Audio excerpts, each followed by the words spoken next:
Brilliant. Well, welcome everyone. Thank you for joining us for this lunch session.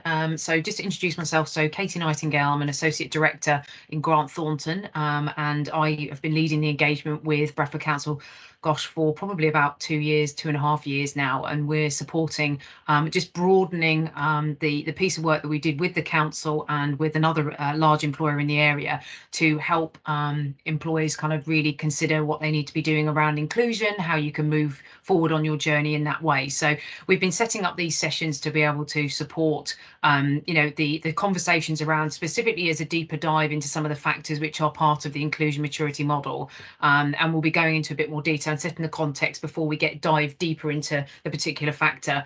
But I'm also joined by Zoe Bratton, who's part of my team in Grant Thornton. So Zoe's going to be helping kind of with the poll questions, so thanks Zoe for joining, and Simon obviously joining us, who's been supporting on this, who you will have been interacting with as well, but Simon might be dropping off shortly. But so Zoe and I will be taking you through this session today. So what are we going to cover? So in terms of kind of the agenda, we're just going to do that context setting of kind of the big picture piece in terms of the inclusion maturity model and how these sorts of inclusion factors fit within that, and why we then sort of focusing on one in specifically. And so we will do that deeper dive into culture today, or inclusive culture. And then we'll kind of look at just going through a little bit more around, what does that mean in terms of what might be sort of leading practice in that area, but where, we might see just more emergent or compliant practices, and just look at those variations. And then we can kind of start to have a bit of a chat as a group around areas where, you might be finding it challenging, particularly around culture and increasing inclusive culture, but also any sort of best practice that you want to kind of share that's worked, which is always really helpful as we do these sessions. And that can spill over into the discussions on the Inclusive Employers LinkedIn page as well. So definitely encourage you to connect with each other, because that's how we kind of do our best work, is sharing that kind of experience. So we'll kind of trot through that today, and then we'll have some question time at the end as well. But as I say, please do pop any questions in the chat as we go through, and I'll try and keep an eye on that at the same time. So without further ado, so just kind of setting the scene for those of you who don't know about our inclusion maturity model. So basically, we kind of wanted to have an understanding of how we could get an understanding of where an organisation might be in terms of their inclusion maturity journey, to be able to kind of articulate where a baseline might be, and then understand, based on your ambitions, what that journey needs to look like to be able to get you to that place. And it is very much a journey, as I'm sure you're all aware. And so we try and kind of factor that into sort of, there are different parts, on the journey that you go on. So we have everything from emergent, which might be much more kind of compliance led, all the way through to systemic, which is where inclusion literally just is part of the DNA of an organisation. It's an everyday practice. It's something that you almost don't even need to talk about. It's just there. Now, I don't know many organisations where that is the case. It's very aspirational, but it's a great place to kind of focus in on and see how you can start changing your practices around that. We use a lot of data to be able to ensure that we can get a really good grasp of your baseline. So we are very much a data-led kind of approach that we have here. And we talked about some of the data aspects in one of the previous sessions that we looked at around strategy, in particular around key measures of success. So if you haven't seen that one, it's worth kind of having a look through as well.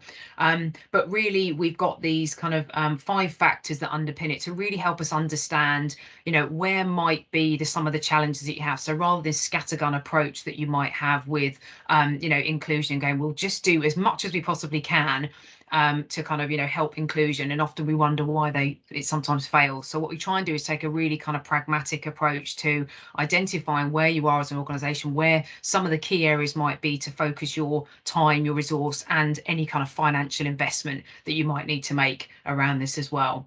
So just on screen there, as you can see, there's a couple of definitions around what we mean by emergent, characteristic, focus, inclusive, and systemic in terms of where an organisation is and their maturity. So diving into a little bit the factors, there are 5 factors I've mentioned. So we have talent attraction. This is, how does the organisation attract and recruit diverse talent? Talent development, how does the organisation develop, progress, and retain diverse talent? Strategic development, so how developed is the organisation's inclusion strategy, and how is success measured? So it's a key part of what we do. That is really, really important. And then we have inclusive culture. How developed is the organisation's culture in enabling a consistent feeling of inclusion? And then finally, external impact. So how does the organisation impact its external stakeholders around inclusion? I can see some of you making notes. We will share these out, so please don't feel like you have to note everything down. I like to put that in so that you don't have to feel you have to rush, but we will share these with you as well. So those are kind of the 5 facts. Hopefully that gives you a bit of a clue around kind of what we're looking at and how and the kind of questions that we're asking when we're trying to look at that maturity piece. So what are we focusing on today? So, well, we've already kind of looked at talent attraction, talent development and strategic development. So there's the green tick against those. And again, those recordings are available to have a look at. So we're going to be focusing in on inclusive culture today. And then our last session will be looking at external impact as we go through, because that tends to be an area that we look very much in focus in the organisation, but actually as we start to move to much more inclusive practices, we really need to be thinking about our impact on our suppliers, partners and the communities within which we work and live. So we'll talk about that next week. So deeper dive into inclusive culture. So within each factor, there are sort of these elements that sit within this. So this is where we start to break this down. It makes it a little bit easier again to start to kind of, hone in on the different areas that make up inclusive culture. So I've talked about kind of that key framing questions, which we've got at the top there. So how developed is the organisation's culture to enable consistent feeling of inclusion?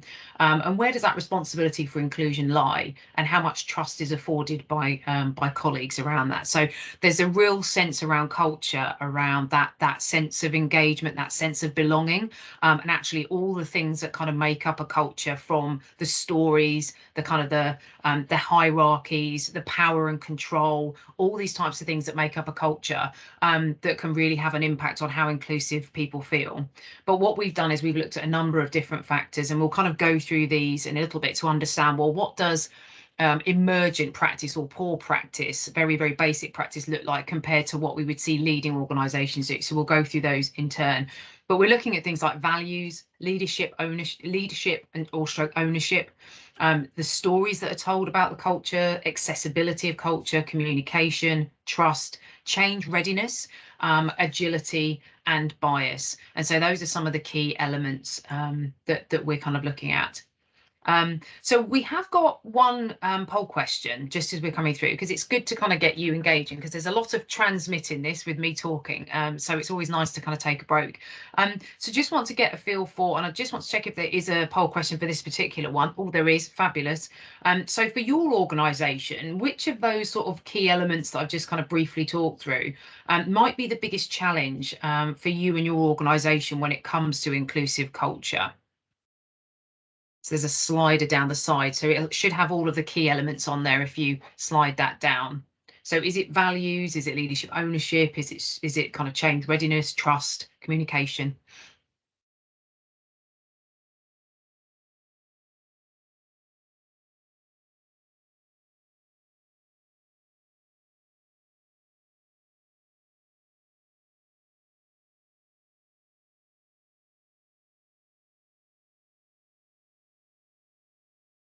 I think we probably have all the responses. So if we could share the results, so that would be amazing. 6 responses, perfect. Can you see the results? I can't at the moment. You might just need to speak them out for me if you could. That's fine. So what have we had? Sorry, 1 second. Let me see if I can see them.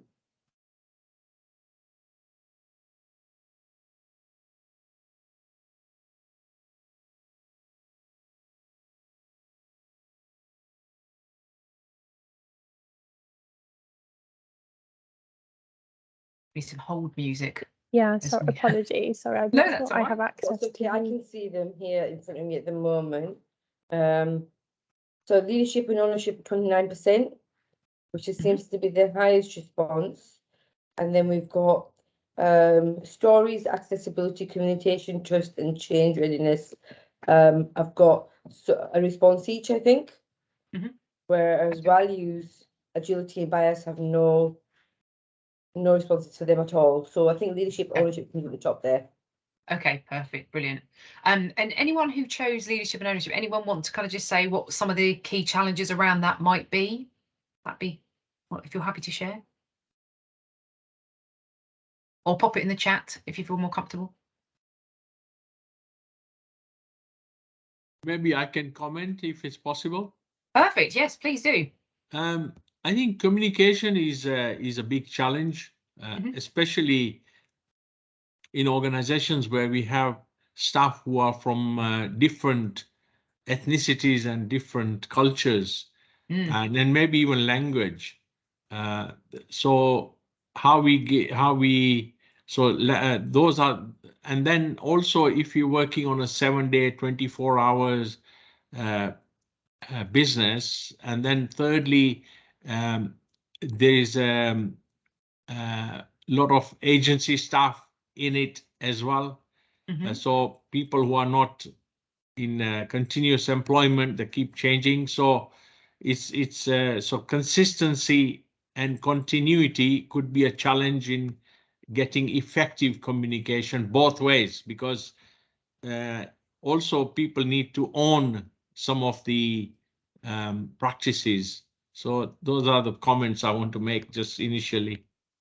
Yeah, no, that's a really good point. And part of what we'll come on to is exactly some of those aspects in terms of what's important. So I'm really glad that you've mentioned that. So thank you. Thanks so much for saying that. Brilliant. Okay, we'll move on in terms of just keeping an eye on time. So as we do a deeper dive into each of those kind of elements, so if we think about the values piece, so where we start to see, I guess, we've kind of put poor practice here, but it's kind of emergent or basic practice that we would probably see. And this is around things like, the organization, they have a set of values but they're not particularly kind of well thought out. They're not necessarily linked to strategy. They're perhaps not very well known. They're inconsistently communicated. Maybe people feel uncomfortable, to challenge against those values, to really feel like they're embedded. So, we sometimes see that in organizations where people feel disconnected from values. Where we start to see real kind of like much more leading practice, as you probably could imagine, is that, the values really do drive an inclusive culture. So they are intrinsically linked in that way. And it's the converse to kind of what we said in poor practice. It's well communicated. People understand it. They feel attached to those values. They really kind of live them every day. And in particular, we really see those behaviours being, lived every day from the top down, and those behaviours are role modelled, and also that they are any kind of poor behaviour or misaligned behaviours are challenged in a really effective way to enable people to kind of live them. So we see this big piece around this, and I think people underestimate the value, excuse the pun, of actually kind of articulating what the culture that you're trying to embrace as well. And I think a key part of this is, I think, to your point, Manoj, is the fact that when you're creating values and you're refreshing them, often they're done in a very kind of closed off room with perhaps not a very diverse group of people who are developing them, and then they're rolled out to the organization, and there's a kind of concern or a question around why they might not being adopted. And I think the key thing around any kind of values is, to that point, around making sure that they resonate with the workforce, and so making sure there's consultation with a diverse group of people to understand, does this feel real in terms of the lived experience, and do these values really actually help us kind of appreciate what our culture is and what that means. And that diverse group of people can be not only kind of people within the workforce, that employees, but actually also what your customers, your partners, your suppliers might think of you as well, to get that really rounded view and make sure that they're kind of really reflective of the culture you're trying to create. So that's values. So on to leadership and ownership, and obviously you mentioned that this was an area that perhaps was a bit more of a challenge, and I think we hear that a lot because again it is such an influence over kind of how inclusive your culture might be. So what we see in terms of very basic culture from leadership is that they understand that there's a compliance or a regulatory need to do that, so it becomes a bit of a tick box exercise, but they don't really live and breathe the values or the culture, inclusive culture and the right behaviours to do that. And they also find that there is delegation of that kind of accountability for D&I, which often is sat with the HR function. And then it's kind of, people wonder why it isn't driven, because there isn't that real sponsorship from the top. And so, I think that's a key part, is that there's no true strategy around delivering, on inclusion ambitions. And those are some of the kind of the areas around that. So where we start to see this really work, and again, and I'm sure I'm pushing on an open door here in terms of your views on this, but it is really important that, as we see leading organisations, that leadership truly do drive this. They own this. It isn't just an HR initiative. It's truly part of the overall organisational strategy. And we find that there is that central point of ownership around it as well. Now, often with leadership, they do need a lot of support to be able to kind of talk to these things, to understand their part they play in that. So it's not something to be taken lightly, and over one conversation things will change. So it's really important, and we talked about this when we talked about strategy as well, is how do we engage leadership to make sure that that strategy is not only accessible and actually means something and can be turned into something practical, but it's also understood. But leadership truly understand their role that they play in that, and likewise the role that they play in creating that inclusive culture as well. So, we'll talk and I'll probably, as I summarise later, but one thing I think definitely around leadership is, what gets measured gets done. And sometimes in order to kind of move a culture forward, making sure that key objectives for our leaders, there is something around inclusive behaviour which is linked to your values, is something that we encourage, organisations to look at. Because again, if there is an incentive bonus, that's going to be a bit of a focus for people to say, well, actually, these are things I'm measured on, so that's what I'm going to focus on. So again, in Grant Thornton, all of our leaders, including our kind of senior leadership team and our people managers, all have an inclusive objective to be measured against, which is connected with our values. So certainly something to consider if that isn't in your organisation at the moment. So then looking at stories, so when we do work around culture and we kind of assess a culture more generally, one of the areas is looking at the stories that are told about an organisation, and this is kind of, well, what do people say about the organisation? What are their stories that they tell at the water cooler, in the kitchen, to their friends and family when they talk about the organisation? And what we see in terms of where there's poor practice or very little good practice around this is that the stories are that they got it wrong. That it might even be the fact that someone's tried to do inclusion right, but actually fundamentally what we're hearing, the stories that are being told by the workforce, is that it's not there. I don't feel connected with it. I don't feel like I belong. My face doesn't fit. In that sort of, those are the kind of stories that we would be hearing. And that's that whole point around kind of certain groups maybe talking about the fact that they feel a lack of belonging or they're unfairly treated.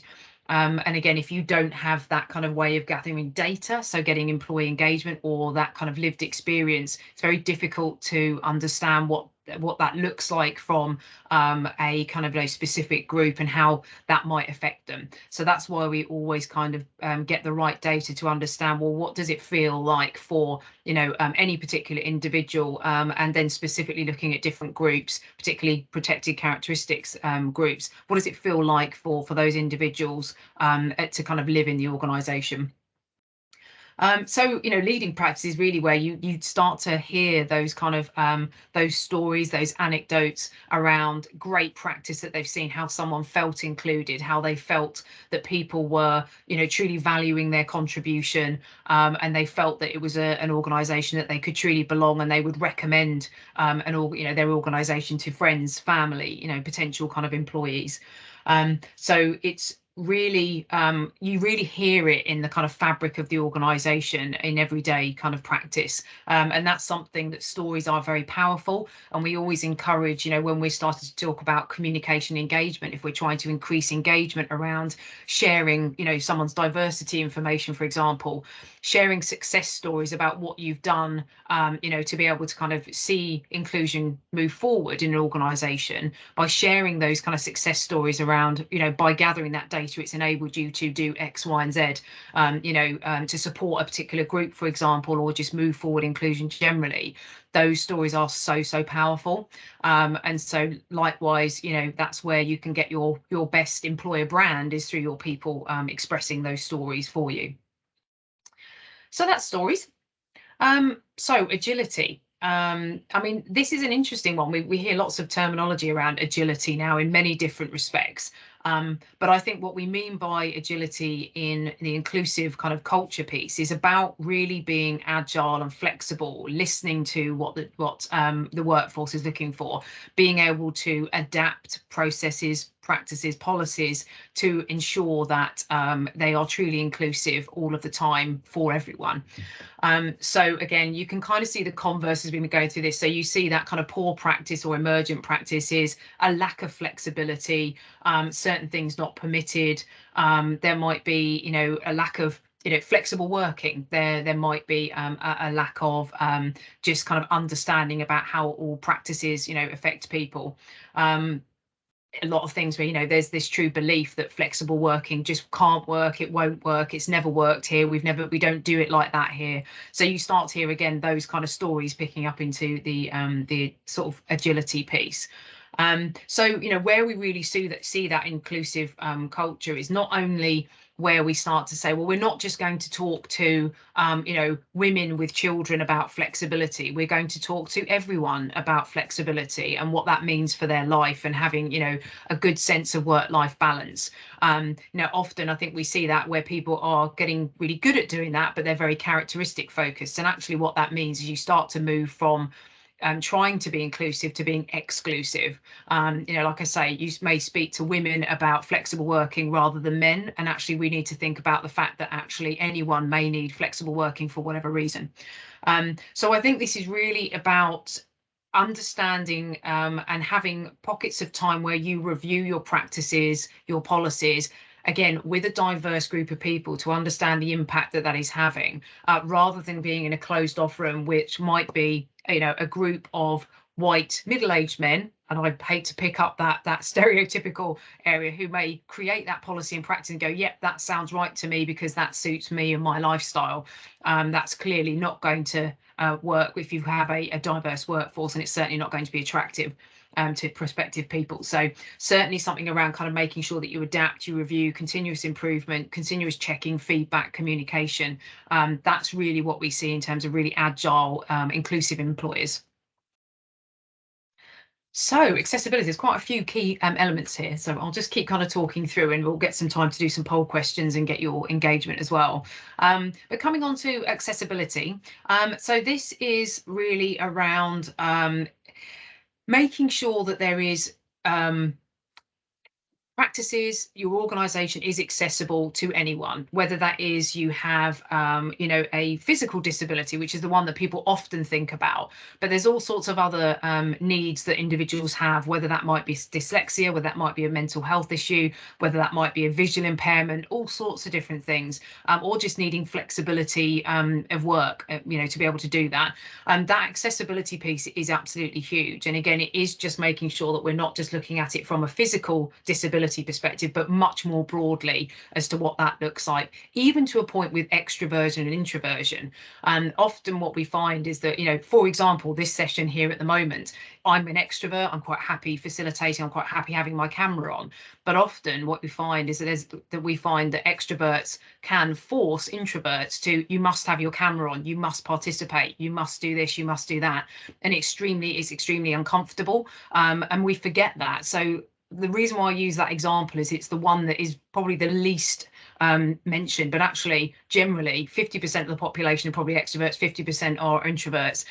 So actually thinking about how we go about our everyday practices, and we include those that might be more introverted than our extroverts, like myself, it's just thinking about how you might be able to adapt that and make sessions more accessible so that you can actually allow people to thrive and bring the best out in them. So, you know, we definitely see that people really think and be empathetic, particularly leaders, around how you lead a team of people, what that might look like. And that links very nicely to that flexibility piece in terms of bringing, you know, someone might work better if they're more remote and by themselves compared to someone else who really needs to be in a team, be in the office in that way. So that's where we would really see that. And obviously we have got those legal reasonable adjustments that employers have, but it's going beyond that, as I say, thinking about not just the protected characteristics, but generally wanting to be have practices that are accessible to all. So bias. I think we all probably know about bias, but this is kind of an important one just to kind of to think about in terms of, you know, we often maybe see in organisations where we put, unbiased training, or we do like the you know, in recruitment, for example. So how do you kind of make sure that you can mitigate against any bias you may have, you know, through your experiences, you know, your filters that you put on, whether it's, you know, recruiting in my own image, or, you know, you suddenly get this either halo or horns effect, if you know about that one, in terms of someone will say something and you'll just immediately think that everything is positive no matter what they say, or likewise the horns effect. You may see something you don't like, and that kind of completely taints the rest of the experience with that person. So there's a lot of things to think about in bias, not just in recruiting, but also in terms of developing people, progressing people, thinking about how you include people in conversations, in meetings. There are what has been known as microaggressions, and it's some really interesting work that's been done around actually those from an ethnic minority in particular, or those who may have a physical disability. These microaggressions are small interactions that happen every day, which can affect someone's confidence. And that can simply be, you could be in a lift and there may be you might be a white person, and you're in a lift with someone who, a black person, a white person. You might find that unconsciously you smile at the white person, but not the black person, because there's a kind of connection physically in terms of how you connect that way.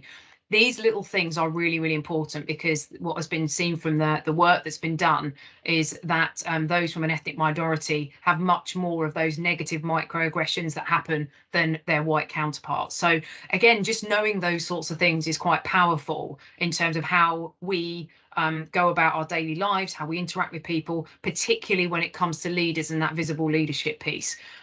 So I think helping individuals understand their everyday impact of how they might speak to someone is really, really important to think about, and how you can start to help people kind of understand what their bias might be and how they can start to kind of mitigate that. Thank you, Lisa, for coming. We'll see you soon, hopefully. So I've just seen Lisa's in the chat, she's had to leave.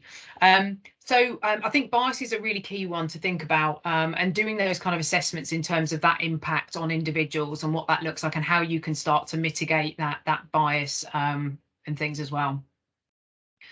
Okay, communications. We're almost through these key elements, and we can get you kind of chatting as well. So within communications, and you know, we've talked about this briefly as well.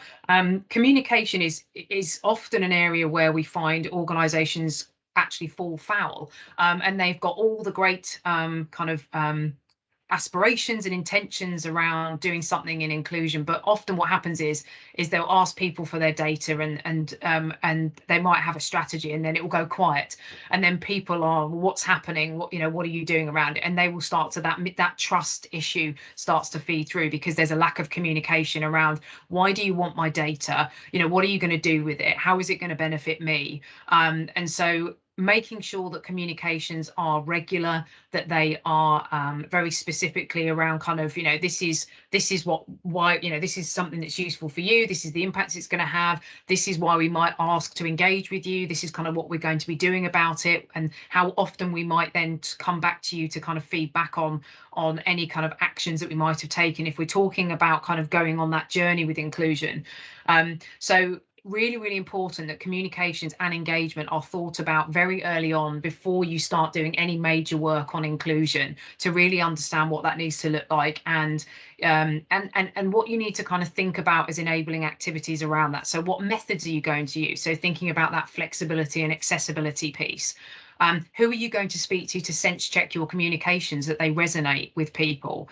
So again, if you've got a particular group of people that are writing the communications, there could well be a risk that you've used the wrong terminology, the tone is not right, and that's sort of that element of not being aware of something might be going on in the broader environment that might mean that your message at that time is not appropriate and it may not land well. So it's really thinking about that in a lot more depth than we see organisations at the moment. And I think what that poor communications, what that can do is really build a mistrust. And so what we're trying to do with comms and engagement is really about building that trust so people feel comfortable to share their experiences, share their diversity data, because all of that is great, rich information to enable us to then make the right decisions around how we move forward with activities and initiatives around inclusion. And I think one of the key things around what we see with leading practice is around senior leaders really owning and driving and sponsoring those communications. It doesn't come from HR. They might be there supporting along with the comms and engagement if you happen to have those in an organisation, but ultimately it must come from the leaders and with an authentic voice. And again, those kind of stories I talked about, those being very powerful, they are absolutely key to getting engagement, is leaders kind of sharing their own experiences and an element of them being vulnerable through communication as well, with support, of course. So we have an example where we have one of our partners has a speech impediment, and he shared his story and experience, and it was so powerful because he was able to share that, this has been a tricky for me, but actually I've really learned to kind of like accept it, and I've done very well, and it hasn't stopped me. And I think that was really inspiring, and we share stories like that from our leaders all the time. So it's certainly something, if you don't do that already, to encourage that, again, with support for those leaders, because it does put them in quite a vulnerable position. So communications is really key. I can't talk about this enough, and I could go on quite a lot, but definitely something to think about how you go about doing that as an organisation moving forwards. So trust, and I think I've probably picked up this as we've been talking through, but as I've sort of mentioned around the fact that if you're trying to kind of access someone's personal thoughts on something, their opinions, their diversity data, bear in mind a lot of people have probably had negative impact for sharing that, or whether it's just been seen because there is a more obvious visible difference between two people or a group of people. There is a lack of distrust, and so you have to build that trust, and that's where that engagement, that communication, that sense of valuing someone's opinion is going to be really important. And trust doesn't come overnight, and I'm sure you're all aware of that, whether that's through your own experience or just seeing that in the organisation from a lack of engagement, for example, for sharing someone's kind of diversity. So you get a lot of prefer not to say, dependent on certain characteristics. So I think don't be surprised if you go out and you start this journey, and if you haven't done that true comms and engagement and sort of explaining why you want to access information that way, don't be surprised if your engagement scores are extremely low. It will come over time, as to when people start to say, okay, well, you've asked me for that data, you've told me this is what you're going to do with it, you've then told me kind of what you've actually done, and you've shared some success stories around what that's made, and I felt an impact. Okay, I'm now building my trust in the fact that what you say you do actually do, and it has a benefit to me, and I can also see an organisational benefit. So that's kind of where we would start to see that kind of shift. And again, this is something that organisations continually have to work on, making sure that trust is maintained, it's kind of consolidated. And again, this is very much working through your people managers, just more as an organisation, and leaders in particular, kind of like building that trust as well through their communications. So that trust piece is a huge part of being able to kind of move forward on your journey. So I think we're almost there, penultimate one. So change readiness. I mean, this is one, and I've just noticed there's a slight error on this, so we'll change that slide before we get it sent out.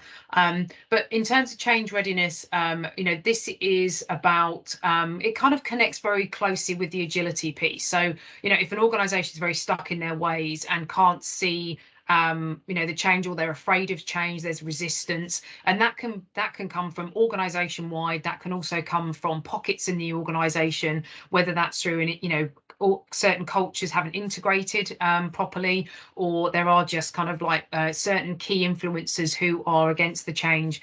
That can be quite challenging to be able to move forward to create a really truly consistent inclusive culture. So there's this kind of real sense of that feeling, and you'll probably hear these stories through your organisation where that might be the case, and it's quite challenging to tackle. But I think what we see with leading organisations, they are really ready and they enable the organisation to go through that change. They are supportive in terms of enabling that change for those that might be a little bit more uncomfortable with making a fairly significant transformation within, you know, their area, within their thinking. And so I think the issue, can everyone still hear me? Yeah, I can hear you, Katie. Okay, sorry, I thought I'd lost contact with everyone. Everyone was gone a bit still, so apologies for stopping there. So I think, yeah, on the change, it's very much a constant kind of piece around looking at that change, supporting individuals, making sure that there's that continuous improvement, which is part of that change, measuring the success of the change as well. So I think that's been really key. But I think, you know, really understanding what needs to change, and again, like that support is going to be really, really key to this. Oh, that was the last one. Okay, so that's me on transmit mode. I hope some of that has been really useful as we've gone through some of those elements. And as I say, we'll share those slides with you and obviously the recording, so you can kind of go back over it if there's anything that you'd like to look at. But we're going to go to the poll now, because we've got a few questions based on what I've just talked through, just to get a feel for kind of where you are, your organisation is on your journey. So Zoe, Simon, if you wouldn't mind kind of doing the poll, that would be great. Give my voice a rest. Yeah, sure, Katie. I will try and launch this first question. I think we have about 4 questions or so.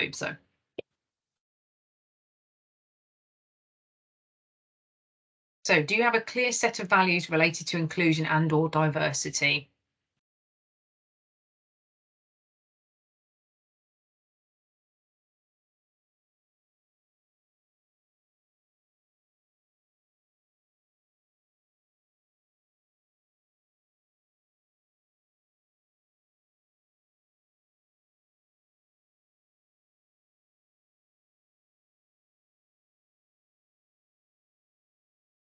I think that's probably everyone. If you want to share the answers. Yeah. Sorry, it's going to take me a bit to access them because I didn't create them. Sam, I don't know if you can see the answers a bit more clearly.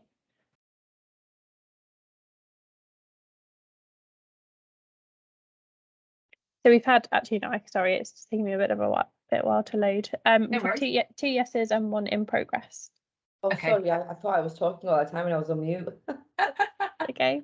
No worries. Okay, so yeah, 2 yeses and 1 in progress. Okay, perfect. Well, I mean, it's great to see that the majority, it's either you've got that link or it's in progress. I think, you know, for where you're saying actually that's no, again, you know, feel free to kind of just elaborate a little bit more in terms of kind of what that might look, but hopefully from this kind of conversation, there might be an opportunity to maybe kind of raise that as an area to think about in terms of what, you know, how you might be able to link that to kind of make sure that inclusion is covered off. That's great, thank you. Yeah. So if we put the next poll question up, please. So this kind of does relate to what you just said then, Katie, about we have obviously had 2 yeses, so kind of sharing the inclusion and diversity related values in your organisation. Oh, lovely. This should be a word cloud, so.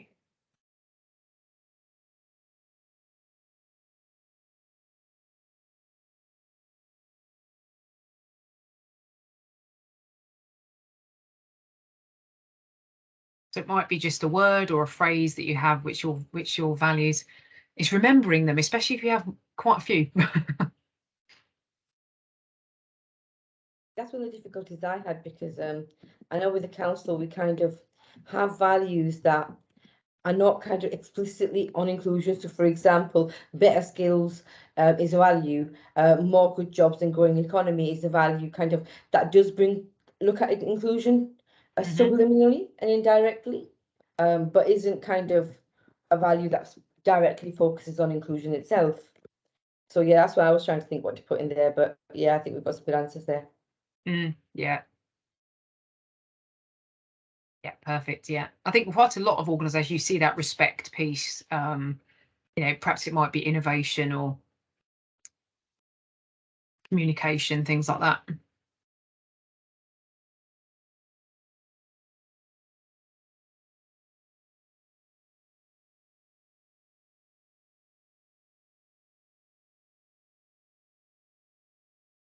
Shall I launch the next question? I think we've had a few. Oh, potential, yeah, allyship, great. Yeah, I mean, you could keep going, couldn't you, on this really to create a lovely word cloud.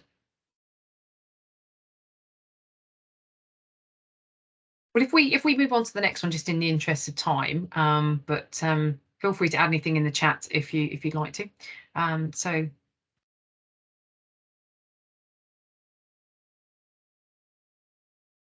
So what mechanisms, if any, do you have for people to explore inclusion and diversity focused topics in the workplace?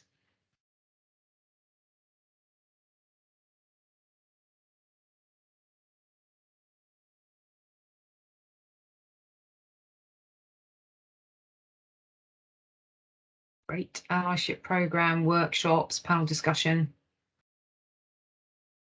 Podcast. Oh, very, very digital. Love that. Focus groups, great. Brilliant. There's some great stuff there, and I think, you know, we get different things for each of those, which is brilliant. And we, again, at Grant Thornton, we have a lot of those things as well, and they work very well. So definitely some good practice there. Brilliant, thank you. Should we share the next poll question? This is all great information for us to pick up on. So how often do you communicate about inclusion and diversity in your business? So is it as required? Is it weekly, fortnightly, monthly, quarterly? And I think there might be an annual one in there as well. If you slide it down, that little grey bar, annually or rarely. There you go. Those are the options. You need one that says all of the above as well, you know. That's a good one, actually. Yeah, yeah. If it is all of the above. Yeah, yeah. So like we have our weekly newsletters or bulletins, that the message from the chief exec. And then we have monthly targets, quarterly reporting that we do for equality, and annual equality objectives reports. So it's literally kind of, so you've got specific kind of schedule for certain things, and then there may be some ad hoc stuff that happens as well. Okay, perfect. Yeah. I think the key there is actually the more communication, the better. And obviously it's kind of balancing that with other messages that are coming out and not kind of almost having communication fatigue. But I think, you know, clearly that it's drip fed and people are hearing those messages on a regular basis. It becomes just part and parcel of what you do and what's measured and things. So yeah, definitely leading practice in that way. Great.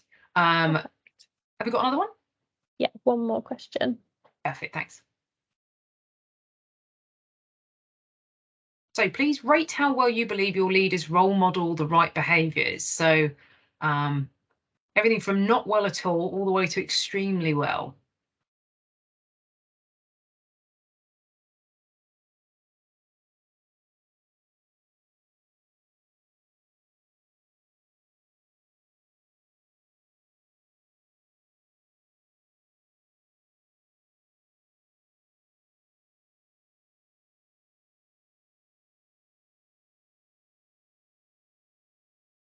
It just depends on who you're talking as leaders. Are you talking I'm coming from a local authority perspective.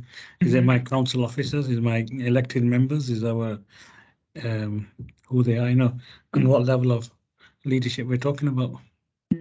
And I guess that's almost a bit of a leading question, because we know that it's very rarely do we see it consistently done every day by every leader, and that could be, you know, there's a broad range of leaders, like you say. It could be you know, all of the above that you sort of mentioned there. But I think fundamentally the point is that actually they're all in fairly influential and visible roles, and actually they all have a responsibility to role model. And actually if we're seeing it done inconsistently, that gets seen. And it's like, how do we make sure that we kind of encourage leaders to role model the right behaviours, and we challenge those where they are, you know, using inappropriate behaviour. And I'm sure you've got examples where you might have either seen it, you know, done to, you know, inappropriate behaviour. It could be in meetings, it can be on one-to-ones, it could be a story that you've heard in that way.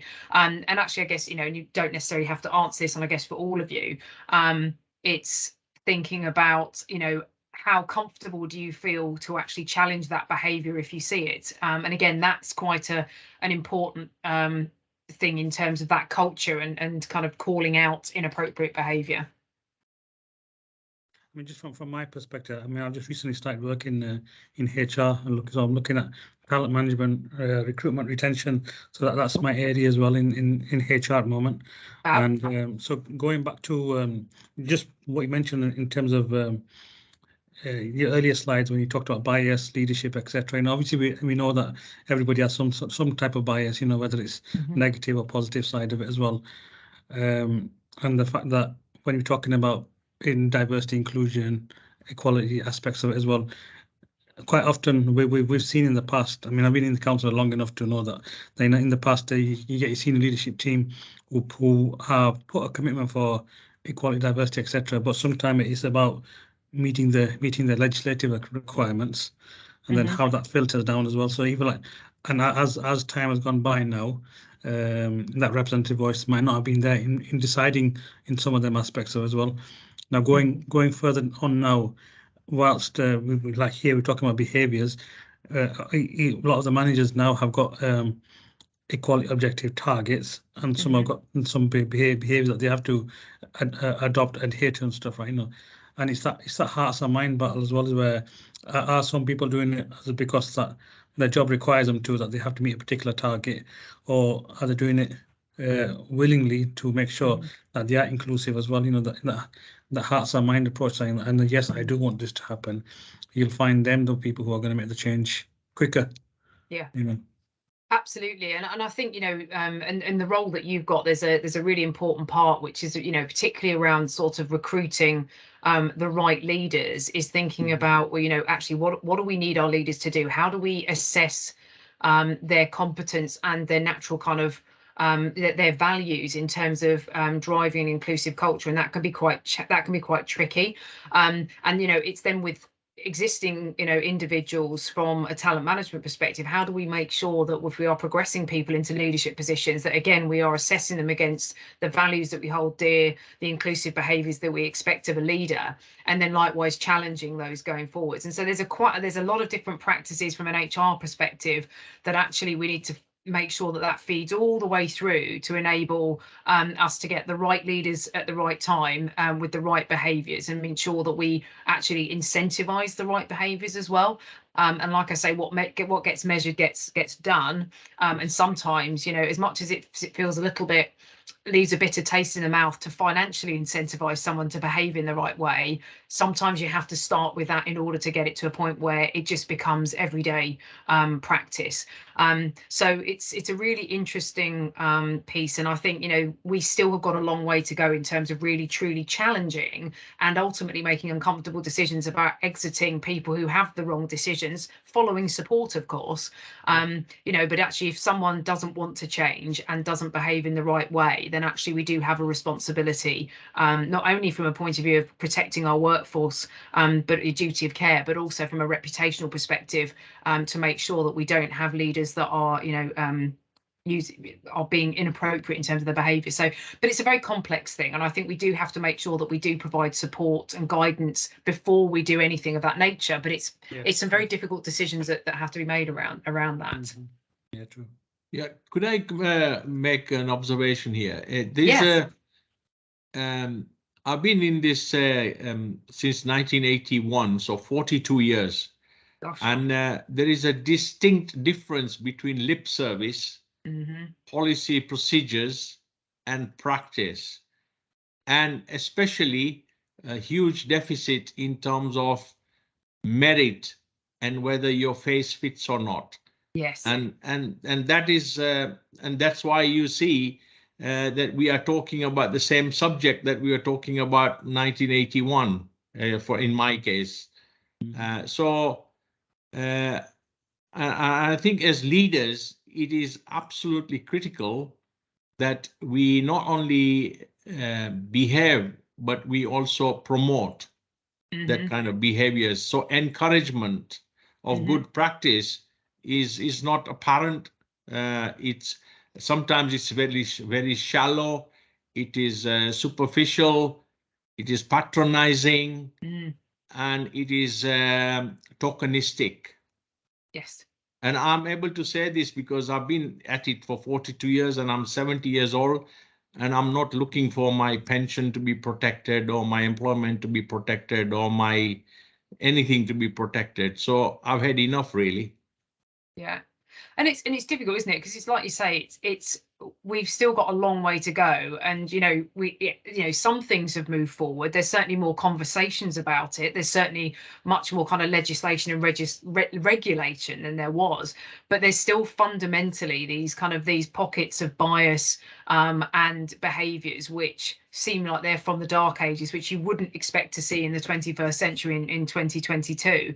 And it is a real challenge for organisations. And I think that's where, I guess, coming together as this group of people and as employers, and it's great when we've got a bigger group, the more we can kind of talk about this, is to kind of really challenge, share where it's worked. And I think that's why this network is so important, to keep going and sharing where we have got examples of where that's worked, where people have been held to account, or ways that you can do that to enable leaders to truly go, actually, I can't behave in this way anymore because it doesn't benefit me, and so whether it's a personal agenda or not. And I think sometimes it's some of those different unique ways that kind of really starts to kind of change those behaviours. But we still have a long way to go. Yeah, I just want to make an observation further one. There's in terms of making the environment conducive. So, for example, I was at an event yesterday, very large, at a pretty prestigious event, and provision of dietary requirement was not appropriate to the people who were attending. So, for example, really? Halal food, vegetarian food, gluten-free, diabetic. The organization was oblivious, and they completely refused to accommodate those dietary requirements of people. Wow. That was. So I'm just saying. What I'm saying is, it really is shocking. We're talking about equality, diversity, inclusion, but we are not actually doing things to make it. And simple things like that will determine other more serious issues to be resolved, because these kind of things just perpetuates ongoing inequalities in everything, or inclusion, because some people just had to leave. There was no food for them, so they left. Oh, well, gosh. How did that make them feel? Yes, well, exactly, and it's those simple things that people just forget, because it doesn't actually affect them, the person that's organising it. So that's why kind of actually making sure you've got a diverse group of people that are organising events, or talking through anything. It's so important, definitely. No, thank you for your comments. That's brilliant. I'm conscious of time, so it was just really just to kind of just got mentioning a couple of things really that I've said already, but a couple of things that might be useful just to kind of clarify again. So it's making sure that you've got clarity of organisational values with that inclusion lens. Again, making sure that individuals, you consult with a diverse group of individuals, partners, suppliers, customers, to make sure that your values are truly reflective of what you're trying to achieve, and people can feel that they can belong to the organisation that way. The other thing is around, measuring leadership behaviours. We've just talked about that. So it is really, really key, because it does start from the top. So how do you make sure that you're measuring, you are challenging, you are rewarding the right behaviours as well? And then communicate. We talked about this as well. Regular, clear communication, making sure that you sense check your messages with a diverse group of people, so that, again, you've got the right tone of voice at the right time around that as well. So just a few things, but hopefully there's been some good stuff to get thinking about, some areas where you might want to focus in on for your organisation, but hopefully also just giving you a bit more kind of understanding around the factor of inclusive culture that sits within the maturity model. So thank you very much for your participation. Really appreciate it. So I say we will share the slides. The recording will be on the LinkedIn site as well for you to access again. And please do join us for the next and last instalment of this series, which is around external impact. And that's going to be next month. So hopefully you've got the invite for that one, or it will be coming out very shortly. So look out for that. But otherwise, thank you so much for coming along. Really appreciate your time and energy on this session, and look forward to seeing you again soon.